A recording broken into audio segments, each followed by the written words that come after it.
Hi, it's Dr. Kim Marie, and this is Bluey. We want to say hello, and I want to talk about how people, and mostly our dogs, can mirror us and actually show us what we may need to pay attention to. So, if I were to tell you a little bit about Bluey, I went out of my way to make sure that after having dogs in the past, that I chose different qualities. For one thing, I wanted to make sure he was a more calm dog, right? He wasn't the one barking in the shelter. I wanted to have one that was potty trained and crate trained and all of these things that I didn't have to go through all the trouble of doing. And I made a list of all these dogs, and then it turns out that the one I fell in love with was one that had no information on him. But the thing that I loved most about him was that when I met him and I went into his cage, he backed into me, kind of like your child or your grandchild does when they want to feel safe. And I just thought that was so precious. Even though I didn't take him home that day, I made a promise to myself that I wasn't going to make a rash decision. I knew that he was the one. And when I got him home, I did all my research ahead of time and knew that I have to walk him. And I never watched Cesar Millan before this year, when I actually wrote a leadership program based on my experience with dog training. And then I said, you know what? I heard all about Cesar Millan, but I never watched him.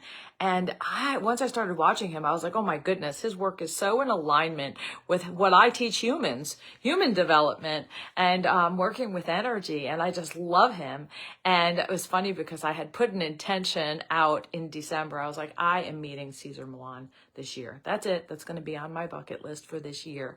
And I researched it, and of course he has a workshop that's in March, and it's, something I'm not able to attend. And it turns out that I joined his monthly leadership program, which is very inexpensive. And I get on the call and ask a question and have 30 minutes of screen time with Cesar Millan. So I already checked it off my list before January even finished. So that was so exciting. But anyway, one of the things that Bluey does to challenge me as we go on our walks is that he has this freeze response. Now he's 3 years old. I don't know what happened in his past, but I do know this. He is a pit bull and he's very, very friendly. And when we see people, he wants to meet them right away. Or if he sees dogs, he wants to play with them. But the problem is that the way he does it is doesn't look very inviting, right? He crouches down and he gets into this position and his tail goes straight. And as Cesar puts it, it's like he looks like a panther, he says. And I was like, oh my God, he really, really does. Or like a tango dancer. He gets into this position and he's locked in it. And I cannot get him out of it. Or at least I wasn't able to the first few times. I mean, I've had to pick him up and walk him past the situation. And no one's trying to harm us or anything like that. But he just gets locked in this space in his mind. And it's like you almost he won't even have eye contact with you, which is so far from his personality. So after talking to Cesar, I realized, there was the part of me internally that was apologetic, that was already like, oh, he's friendly, and, already anticipating being embarrassed or him locking up. And already anticipating it. But the next morning I decided, okay, I'm just going to do what I teach clients. Ground myself, breathe, stand up tall, be confident. And when, the situation occurs, breathe, just don't worry about the people around you. Don't worry about what's happening. Just be centered. And that helped dramatically. And also I noticed just my posture shifted things, like realizing, being very present. And so it went from probably 10 times of locking up in a walk to only 2 today. And the only reason they happened was, one, there's a huge dog that is bigger than the 4-foot fence that is, and it was one of those little wrought iron fences with, it just should not have this huge dog behind it.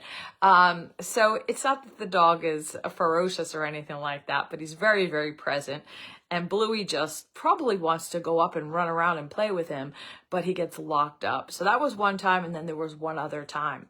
But I did notice this, that when I look into his face and I touch his nose with mine, and then I just, come on, and he remembers. It's like, oh, here, no, wait a minute. I'm not in that past moment. I'm not in that place that made me freeze. And he's able to recognize me and move forward. But my question is, how many times do we do that? Do we lock ourselves into a past moment based on something that gets triggered now, right? So something happens and it triggers a thought or a feeling, and then all of a sudden our emotions, everything is there, and we're reacting from that place, right? So what do you do in that moment? The best thing that I know to do is to ground yourself. That's one thing dogs are so great at. They're so great at shaking things off and coming back to that present moment. And so just take a couple of deep diaphragmatic breaths and ground yourself in the present moment. Remind yourself you're safe, you're loved, you're whole, and you're perfect just the way you are. And that's my message for you today. I love you lots. Bye-bye.